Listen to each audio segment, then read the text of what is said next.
certainly be grateful to him and Bates Roofing. So once again, give them a shout out. You can look them up online, batesroofingllc.com. And of course, you can give them a call, their website, you can interact with it, etc. And that leads me to another topic. And we're going to talk about this real briefly. We're going to talk about content on a website. Everybody's talking about content. Why is content so important? So I'm going to kind of give you 5 to 6 different things in reference to why content is so important. Okay. First off, I'm going to tell you a story, and I think I may have made mention of this in a past podcast, but I'll say it again because I think it's so important. Prospect had given me a call. They're a dentist up north, and he had a beautiful looking website, beautiful. And he reached out to us and said, "Hey, look, I'm trying to get traffic to my website." And I'm like, "Okay, great." So I pulled up the website, looked at the website, beautiful, absolutely beautiful website. Fortunately, there was no content. And so obviously he was a little bit challenged there because many of us know, especially those of us that work in the digital space, you need content in order to rank and in order to show. And Google loves content. I mean, that is like one of the most important ingredients of a website. If you don't have content, you're probably not going to rank. It's going to be hard to find. So why is content important? I'm going to kind of give you some reasons here. One, you want to educate your customers about your product or about your service, and you're warming them up to your service or your product, or it could even be an ideal or a concept, but you want to educate them, okay? Because most times, most consumers, and we're all consumers, including myself, when we go out and we try to make a purchasing decision, we're trying to figure out what's the service all about, what's the product all about. And so when you go to a website, if they're not educating you and it's just all about, oh yeah, do this, a call to action, but there's no education or there's no content to educate you, you're probably not going to make that purchasing decision because there's just not enough, what my father would say, meat on the bone. So you want to make sure that you're giving them content so they can make an educated decision and you can educate them about your product and service. Okay, that's one. So you want to educate that audience. Two, content helps you build a relationship. It helps build trust, credibility. It helps build rapport with that audience because you want that audience to warm up to your website and go, gosh, they're educating me. I'm building the relationship. I'm warming up to this website. And so it just makes everything kind of congruent. Everything's starting to align. They're starting to warm up to your website. Next, you want a FAQ or you want to answer some questions. And this is a good way to help not only the end user, but help you, because what it'll do, for instance, if someone's calling you and this is the same question that you're getting over and over again, same redundant question, you can put that in an FAQ on your website and you can start directing them to the website, or when they're on the website, you know what? Those questions can be answered. So when they do call you, they've already got some of those baseline or elementary questions out of the way, and you guys can kind of get into the nuts and bolts of their problem or their pain points or the service or the product that they need. Okay. So the first 3, educate, right? 1, 2, build a relationship. 3, have a FAQ or answer some questions on your website. The fourth thing that you want to do, you want to make sure that you're interacting with your clients. Now, just like Brad had indicated on the audio, he was saying that, hey, you can go to our website. There's a web form on there. You can request a quote. You can ask some questions, all of those different things. That's a form of interacting with that audience. And I think that's important because nowadays people want to be engaged. They want to do something. They just don't want to just look at a website and go, okay, great, because they could do that anywhere. It's like almost reading a newspaper. But you want to make sure that there's some type of engaging activity to that website, whether it's an email, a chat bot, a web form, or they something there, something for them to kind of go, gosh, I'm getting my hands dirty with this website, and I'm engaging with that website. Okay.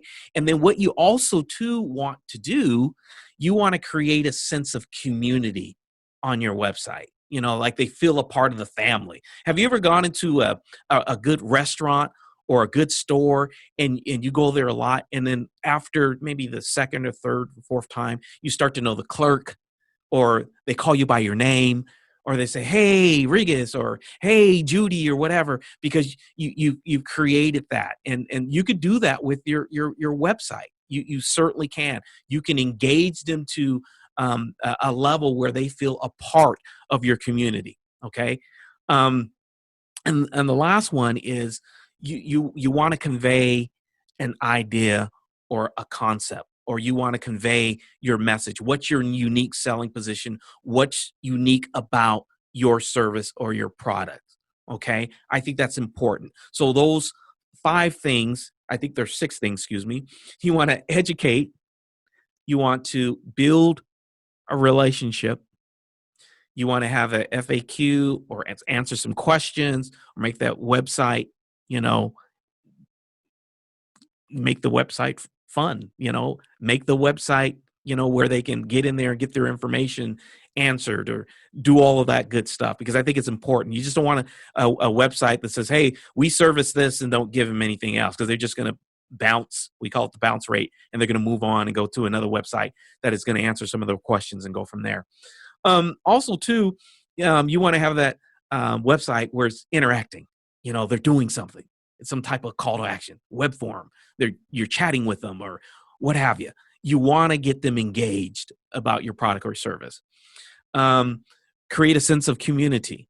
This is fun, where they feel a part. It's like, man, I feel a part of the family. I know so much about this company now. They've been in business for 15 years, and the owner's name is this, and they got a pet, dog named Ralph, or whatever it is. You want to make sure that you're creating that sense of community. And of course, you want to convey a message about your idea or your concept, etc. All of these things are going to help you build audience even more so when they get to your website, because now you're captivating them, and you're captured their attention by all of these little things. And sometimes what ends up happening when people build websites, they forget about all these little things. They're just like, "Oh, I do this and I do this and it's that." But you've got to make it so you make it palatable, so when they're on that website, they're staying on that website and they're engaging with you. It's just like, having a good conversation with somebody. If you're doing all the talking, right, and there's no, back and forth, the conversation is going to be kind of boring. It's kind of like, okay, he's doing all the talking, and I'm not really resonating with this conversation. Look at that from the same perspective as your website. Your website needs to be engaging, it needs to be inviting, it needs to have a sense of community, it needs to build a relationship. It needs to do all these things to hold their attention, because otherwise they're just going to go to the next one, change their search criteria, and find another website that is going to answer all of those needs, or all of those outstanding questions, etc. So I think that's important when you talk about content, because content is just not about, I service the city, here's my price point, if you're putting your price point up there, and this is what I do. It's more than that, because you got to keep that audience engaged. And then look at it from this perspective. They're going to be more apt to go, "You know what? I was on this website, and you know what? They do this and this and this and this and that," or they had whatever, a special, or they engaged with me, they chatted with me, or I filled out this form and they were responsive and they got right back to me. I think all of this stuff is important when you're building out a great website. You got to do that, right? Because you just don't want a blah website and then people just go, "That's great. I don't know why they wasted their money on this, because I'm moving on." So we don't want to have that happen. We want to make sure that your website is engaging, etc. So what are the different types of websites? Because there are a ton out there. I'm going to give you like the top 8 that are out there. There's a brochure website. There's a business website. There's entertainment websites. There's portfolio websites. There's e-com sites. There's media sites. There's nonprofit sites. There's educational sites. But all of these different sites, they all infuse those same things. They're engaging, they build rapport, FAQs, they answer questions, they engage, they create a sense of community, they can convey an idea or a message. And I think that's important as we look at building out your website.